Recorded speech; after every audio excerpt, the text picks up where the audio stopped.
Hello, everyone, and welcome to episode 15 of the 1973 podcast. Very special episode. We brought the new guy back, Chris. He's right here, remote location from Deck Hockey Tournament. We got, as usual, the best podcast and tag team in the business. The professor all dressed up, Senior Monopoly. Sweet episode, man. We got a whole crew and a lot to talk about. We brought Chris back. It's been about 5 episodes, and we can't even wait to have him back. So we figure we'll get him in every now and then when we can. So let's start like we usually do, and let's read this week's email. We got probably a lot to talk about. That's a good one. All right, man. This is coming from Dave from Flushing, New York. Now, Dave, first and foremost, man, it kind of sounds like this is coming with a little bit of tone. Kind of sounds like you want to have a cup of coffee in the big time, brother, okay? So what the email is, you guys claim to be old school fans. Who is on your Mount Rushmore of wrestling? We'd love to hear you review wrestling events weekly as well. Thanks, Dave from Flushing. We really appreciate it, man. Thanks for listening. Thanks for watching. Really appreciate it, man. Chris, since you are doing the Ace Ventura style, brother, we're going to kick it to you, brother. Cup of coffee in the big time.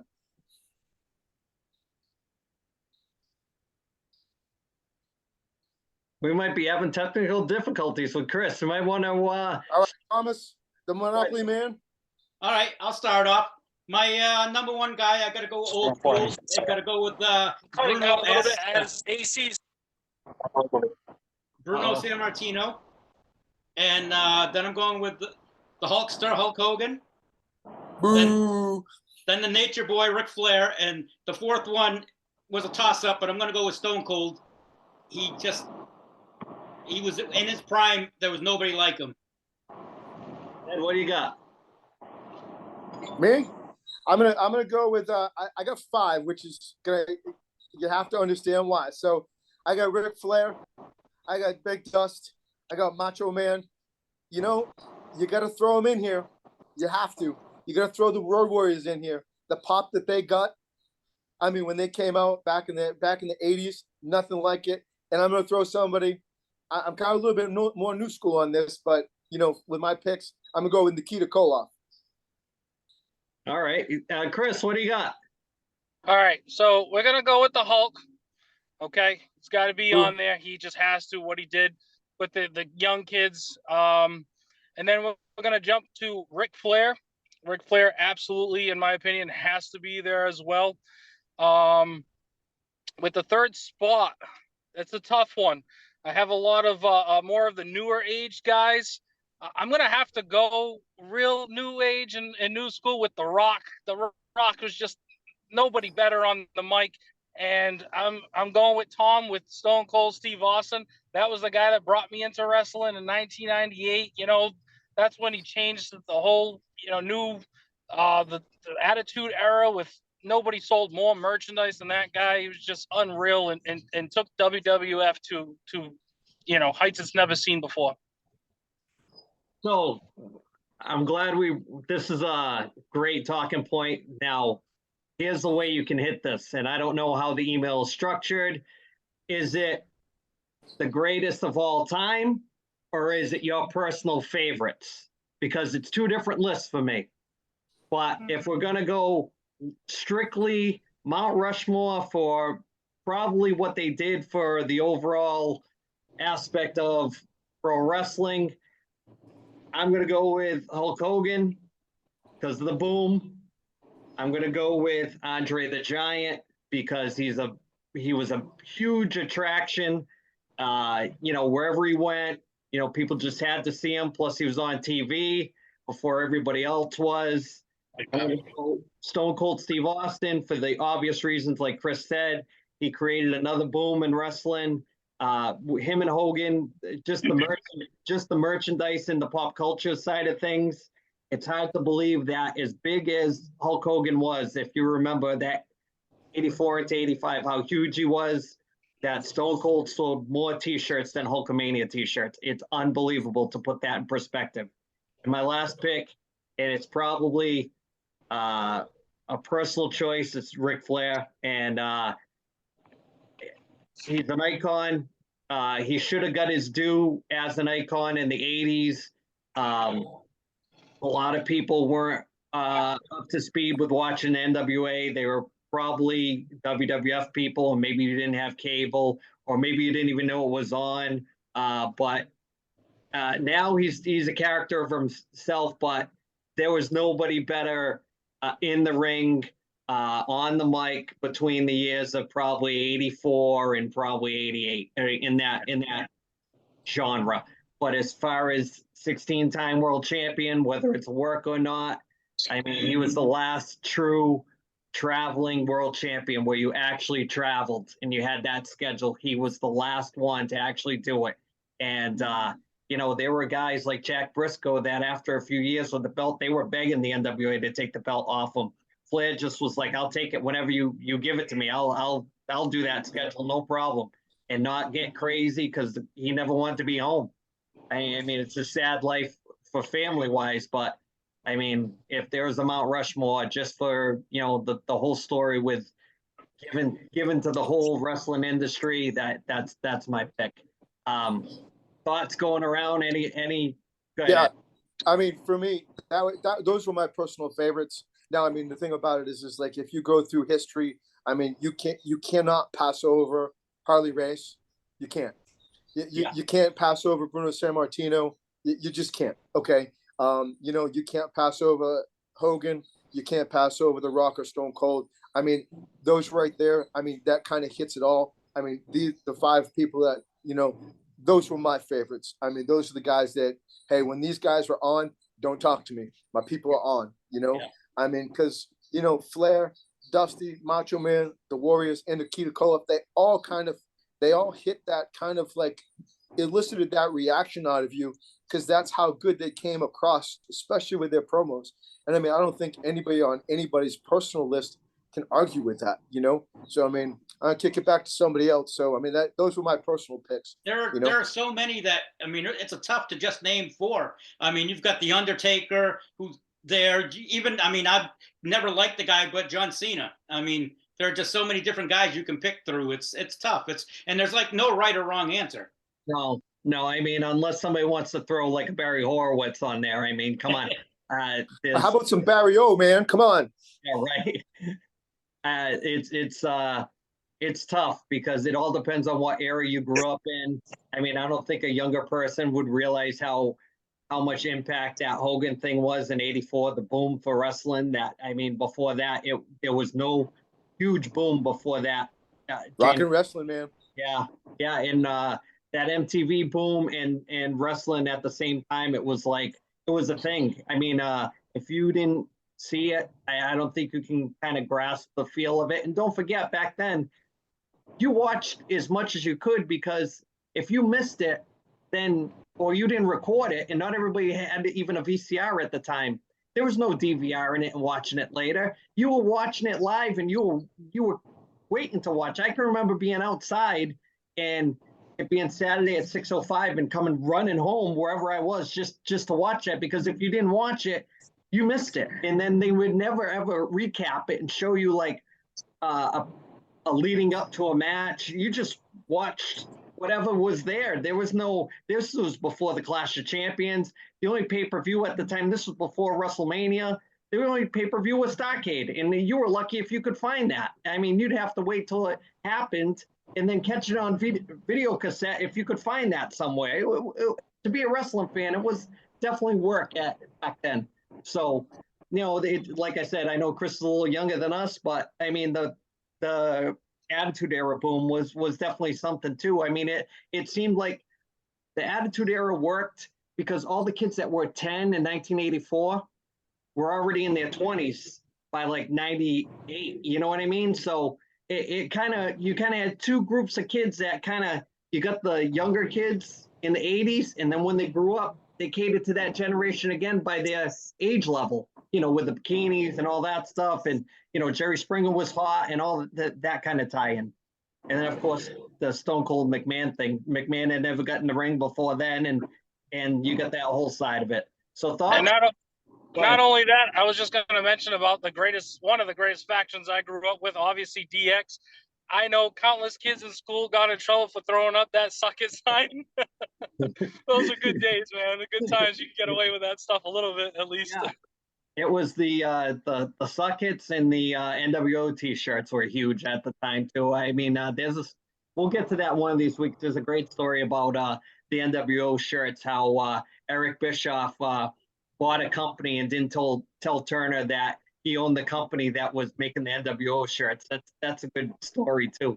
So he was double dipping without them knowing. He was spending Turner's money to a company that was making the NWO shirts, and nobody knew Bischoff owned the company, and it was actually in Rhode Island. So that's a fun story too. So before we move on, the couple pay-per-views this weekend, it was heavy. Seth Rollins won the first ever, if you want to call it, WWE world title belt. Really nice looking belt. I kind of like it. We talked about it a couple weeks ago. That and Cody ended up passing out to Brock Lesnar, so now they're a one-off. So that storyline's continuing. In the Bloodline, the storyline with the Bloodline has been fantastic. I mean, it's a whole culmination. I mean, I've never seen a storyline go this long, and it's really good. And Tom, I don't know if you saw any of that. Yeah, I caught the highlights online. I caught some video clips on Twitter, so I felt like I watched it. I caught the last like 10 minutes of that match, and it was the fan, whoever is doing the storyline, whoever backstage is. I mean, it's phenomenal. They building it up. It's just a perfect crescendo right now. Yeah, and it's amazing how the amount of time they're putting into Roman Reigns for this title reign. I think he's 26 or 27 days away from passing Pedro Morales. And then he's only got like 4 other guys above that to be the longest reigning champion of all time. It's crazy the amount of story and thought they've put into it, because if you look at the roster, who else do they have? They don't have a yin and yang like a Rock and Stone Cold, or they're doing like Hogan, where they're just feeding him guys and he's just beating them. So the Cody thing is kind of like a sub story, and I don't know if they're going to crisscross that again, but I'm curious to see what they're going to do with that and who eventually beats him, because it's going to be epic. Whoever beats him, he's not going to lose in a roll up to to somebody. It's gonna become with a lot of window dressing and everything. So it's gonna be good. Thoughts on Roman Reigns, Chris? Fan? Not a fan? Yeah, I mean, I'm not a big babyface guy when it comes to wrestling. I tend to go with those heels. So, but he's had quite the story over the past years with his cancer and the whole comeback, and so you got to kind of root for the guy. He's kind of been the face or the number one for a while with WWE. So, they want him to continue. To carry that for whatever reason. I know he's one of the hardest workers there. Like he's very, he's a businessman. He's very serious about what he does. He takes pride in what he does, which is always a good thing to see from your champion. So it's a good go. So speaking of heels, MJF tonight, as soon as the podcast is done, I'm hopping over. I'm watching the pay-per-view, for obvious reasons. It's for, for the podcast. Research. Yeah, research. Podcast. Yeah. Can't. One of these days I'll be research for the podcast. Yeah, it's an unreimbursable work. You're watching for Brett Baker. Not a bad thing. You'd be worried if I'm watching it for Sammy Guevara. Then we'd have problems. But if I'm watching it for Britt Baker, who I don't even think's on the pay-per-view, I looked at the card quick, and MJF super heel, one of the best in the business right now. Great. Oh, he's old school. I mean, yes, he doesn't have to do all the flip-flop and stuff and the high-flying stuff.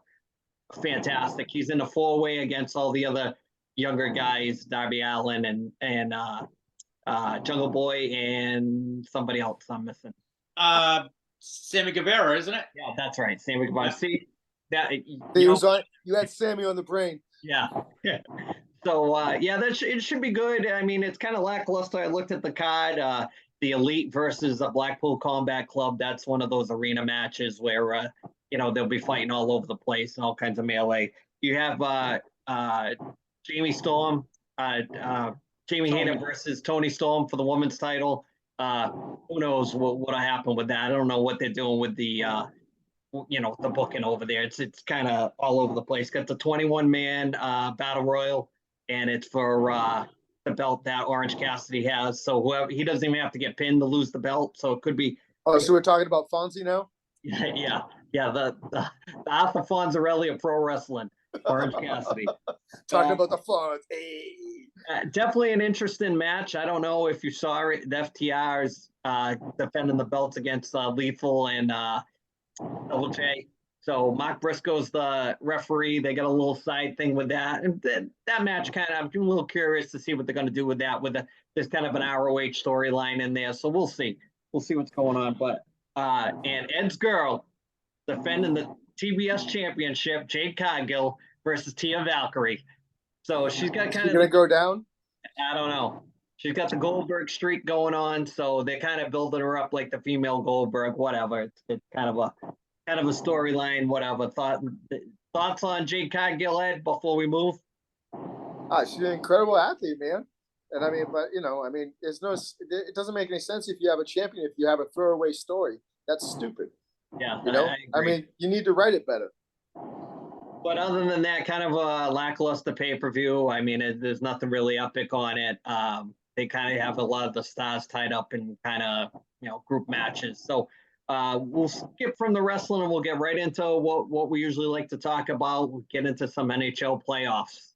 Chris, I just wanted to say before we jump into that, I look like I'm playing the part of Orange Cassidy with these sunglasses, but if I take them off, I kind of look a bit like a raccoon from all the sun I got this weekend at the tournament. So, and I just wanted to mention we made it to the final, so I got one more date tomorrow, so I'm excited about that. Yeah. Quick question, Chris. You guys still rolling with the Milex shin guards? Absolutely, 100%. Okay. Yeah, man, old school Milex shin guard, I gloves. had to ask. Oh yeah, all the good stuff. It's been a minute since I've strapped them on. That's why I was asking. The cool thing that Chris was talking about that tournament that they're at is there's a couple Hall of Famers that show up every year and do like meet and greets for the kids. So I saw one of the pictures that he sent. Marcel Dion was one of them. So that's cool when they can give back like that. That's pretty cool. That is cool. So NHL playoffs. Let's talk Florida Panthers. Thoughts, Tom? What do you got? Matthew Tkachuk, if he's not the Conn Smythe, there's something they've got to do away with it because the guy is just carrying him right now. I mean, he's clutch. He comes up with every clutch goal that they need. Yeah, Chris, what do you think? Yeah, I'm going to go back to Game 5 against the Bruins. Tkachuk had got the game puck, and I don't know if any of you guys seen it on TikTok or other social media. He was walking up to that little Stanley Cup trophy that they put the pucks in, and he said, "Oh, we're coming back here in a couple of days for Game 7." And I'm not going to lie, when I seen that, I was like, man, this team is dialed in. And we've been watching it. We see what they're doing. They're just tossing the puck in. They're working. They're playing that gritty style, grit hockey. Just, they're punishing people down on the boards. They're outworking everybody. And that's just, it almost reminds me of what the Blues did to the Bruins in the Stanley Cup Finals in 19. Like, they are just working them to the bone. And then you got this guy, Tkachuk, is just missed the clutch or what right now? David Ortiz of 2004. Like, you know what I mean? It's just ridiculous what this guy's doing. And I said, as soon as they beat the Bruins, they were my pick to win. I don't see anybody beating them. I love to see Vegas. I wanted Bruce Cassidy in there. I love Bruce Cassidy. I didn't really like the way he left Boston. So it would be a great opportunity for, to see Bruce Cassidy and the Florida Panthers in the finals. I hope that's what happens. But it's going to be hard to beat those Panthers right now, man. Ed, what do you got? Yeah, I mean, I have to agree. I'm going to piggyback on all you guys. I mean, they really, really have been playing that tough, like just, put a stick in their side and let them know you're there. I mean, it's one of those things where, they're playing old school hockey, and it's fun to watch. And they're a fun, exciting team, and they get on it and they cycle the puck really well. They put the puck on net and they punish the body, and they really, it's that I mean, I remember. I don't know if you guys ever read Gretzky's book back in the day, but when the Islanders beat Edmonton in that first go round when they played, Gretzky went into the locker room, the Islanders locker room, and all those guys were sitting there, and it was a quiet locker room. I mean, just think about it. They just won a Stanley Cup, and he walks in there, and they're quiet. They got ice packs. They're just sipping on beers, and they're dead, right? That's the type of hockey. And Gretzky said in his book, he was like, look, that's how you win Stanley Cups. And that's exactly what they're playing. And Kachuk, man, I mean, he's 4.5 seconds left in the game. I mean, you can't beat that. And I mean, I was out in the first round with my picks, who I thought was going to go. So, I mean, I don't really have any skin in the game. However, I mean, I really thought that, that Carolina was going to beat them, and they didn't. I think that they're just playing great hockey, and they're getting, big time goaltending too. So a couple things about that series before we talk about the Knights and the other series, which I don't think either one of those teams is going to beat Florida. Let me put that disclaimer out, because if they're not playing to close out a series, the thing about the Panthers is the way they play. That's pretty epic. Is they play like they're getting eliminated every game. They play like they're going to get swept. They play like their mentality is, we're going to play this game like we're losing everything if we lose this sense game. of urgency. Yeah, huge sense of urgency. They don't give a crap about any of the stuff that happens in the wake. The games, if you watch the games that they lost at the end of the game, there's always a tone. They always try to scrum it up. They always try to get some kind of little something going, just to kind of leave a bad taste in your mouth that, yeah, you beat them, but, and I like that. I think that's one of the things that hockey's missing. It's amazing how the Blackhawks Pittsburgh game, if Pittsburgh had beat the Blackhawks, the Panthers wouldn't even be in. The Panthers actually needed the Blackhawks to win a game. Yeah, that's right. So that they could get in the playoffs, and they've just rolled since then. It's crazy, but it's almost like they took a template that nobody hardly uses. And if you watch the Dallas and the Golden Knights series, they're not playing with any urgency. The Golden Knights had a chance to sweep, and they were playing la-di-da. If it happens, it happens. Now look, the series is 3-2. I mean, are we going to see Phil Kessel finally? Is the Selke Trophy? I mean, what's funny about the whole thing about the Kessel thing? King hot dog. Yep. He's banging dogs in the press box.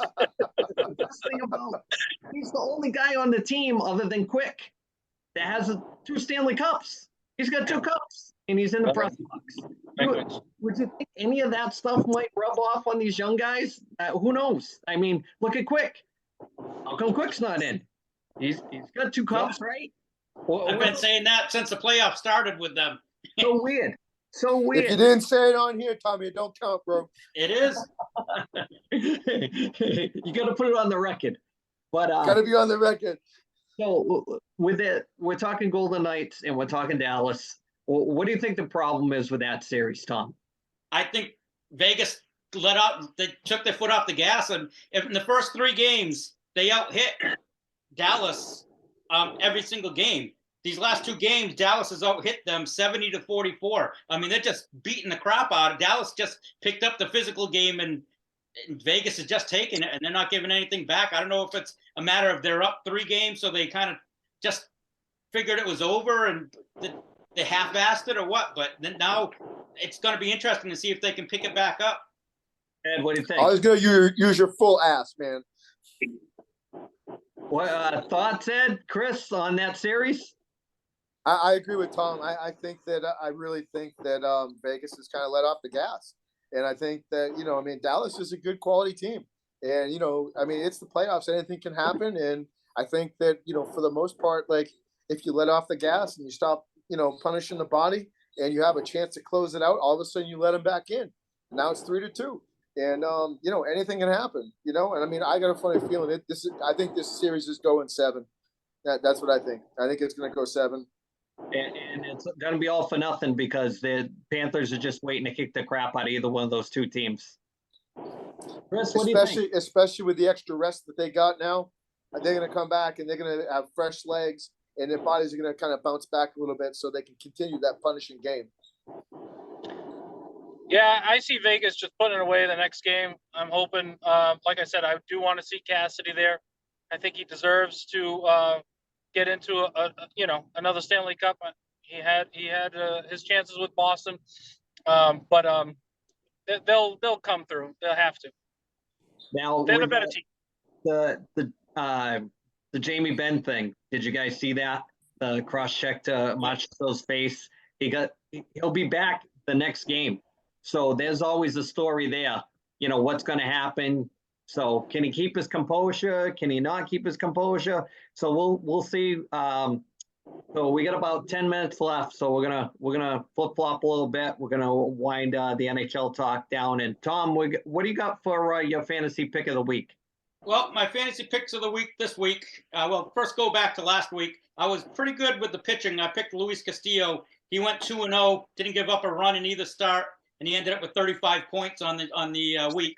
The guy I picked for my hitter, Acuna, was terrible. Like, he's got a game tonight, so maybe he can pick it up, but he's only got 12 points. And but for this week, I'm going for my hitter of the week is going to be from the Houston Astros, Jordan Alvarez. He's got a game every day this week, 7 games, 3 against Minnesota and 4 against Anaheim. I think he'll hitting at home. He's going to light it up. And my pitcher of the week is from the Rays. I'm picking Shane McClanahan. He's got Shane McClanahan. He's got 2 starts against the Cubs, against the Red Sox. I think he's going to dominate both games. And with that being said, what do you got for shout outs for this week, Tom? You got any special shout outs? I can't believe it's been 15 episodes. I want to thank everybody that's been watching. I mean, I didn't think this would last 15 episodes. I'll be honest with you. I was just doing it for fun, and now it's actually a thing now. I mean, I had to celebrate. I had to break out the black and gold tux shirt, you know. Let's ask Chris if he's heard anything on the down low. Let's get an impartial kind of view on it. Chris, have you heard anything about the podcast at all in any of the circles that you've been in? You know, yeah. I mean, I'm always sharing it on Facebook. You know, I get it out to my people on this side of ice hockey and deck hockey, so they loving it. You know, I had questions asked to me today about it actually on the way out of the rink. Yeah, we were leaving the rinks, and they're like, "Oh, what's up, man? How's that podcast going?" I'm like, "Oh," he asked me how I got on, and I was like, "Oh, you know, Andy's a good guy, and he just has me on." I told him I'm gonna be on it again on the way home from the rink. Unfortunately, awesome. I know I'm coming from a remote location. It's hopefully the service is not cutting in and out too bad, but yeah, definitely getting questions about it. Definitely getting good feedback. So they love the episodes. I have a shout out if you don't mind. My shout out's gonna go to the Warriors, the Spindle City Warriors, which is our deck team hockey. Okay, we, like I said, made it to the finals for tomorrow. This guy right here, who's obviously exhausted, scored the game-winning goal to on this last game that we just played. Fantastic. We won 6-2 or something like that. You know, we moved on pretty easily. But the big game is tomorrow, and we're all excited about it. And to reference Ed's point, you know, I'm doing a little Ace Ventura style here. I hope you enjoyed my part. Hey, listen, we'll give you all the positive vibes. Hopefully you guys will pull it out tomorrow. Yeah, good luck. Good luck with that. Yeah, good luck, man. Appreciate it.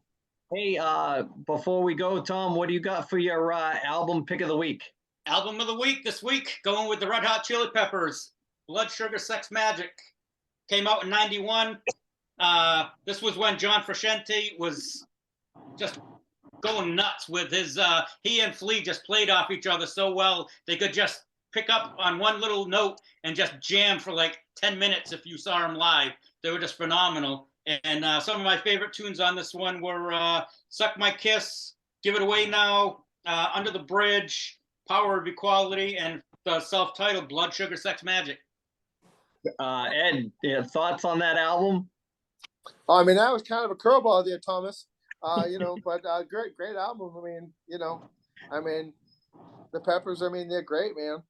But I mean, I wasn't really prepared for that one. But I mean, that was underneath the visor in the old Dodge Colt, if you will. The blue teardrop with the stickers all over it. So yeah. Chris, do you have any inkling about how big that album was at the time? probably not at the time, but yes, growing up, come on, everybody knows the Red Hot Chili Peppers. You know what I mean? Give it away, give it away, give it away. Not many people can even do that. All right. Do I Right? do that again? So the thing about that album that's pretty cool looking back on it is that's really one of the albums that was epic without it being commercial. They hadn't done the whole where, not that they sold out, but I mean once Dave Navarro got there, they were kind of a little bit more selloutish. But that was definitely, in my opinion, their probably best overall album without any big fame hadn't stepped in yet. And I think that, believe it or not, Tom, I think that's the last one before John Frusciante flew the coop and had his mental breakdown or whatever. So with that being said, that album's another one that if you went out to some of the places that we went out in the 90s and those college places, that they played the shit out of that album. That one, and a whole list of other ones. I'm sure we'll get to it, but we'll kind of stick with that one. And there's, like Tom said, there's so many songs on that album that are really, really good. So with everything going on, Chris is remote, and I think this is our very first remote style podcast guest. So we're probably going to wrap it up for this week. Tom, Ed, you got anything before we go? No, I just want to thank for everybody that watches and everything like that. Also, hey, thanks to Scotty. Also, I do believe that we did not mention the Portuguese Phantom until right now. Wow. Yeah, we went. Huh? Yeah. What do you think about that, huh? Yeah, well, he's already getting pushed to the side. Once that money train starts rolling in, don't look to jump on board. That's not how it works. You're gonna be at the ground floor. I think I need to see this guy. I still am not familiar whatsoever with the Portuguese Phantom. I No, cannot do believe I you know haven't what he crossed looks like. paths with him. No. The Phantom is very elusive. Curiosity is here, man. Full strength. And he claims to be a people person. This is the best. This is the best route to get your out there. He can rattle them off like nobody's business. So hey, well, maybe he's under the bridge breaking the girl or something. You never know, right? Good segue. So with that being said, we're gonna sign off. So with Chris, who's remote, these two bozos over here. Dilly. Yep, we're out. We'll see you next week for episode 16. Later, everyone. Your cousin from Boston.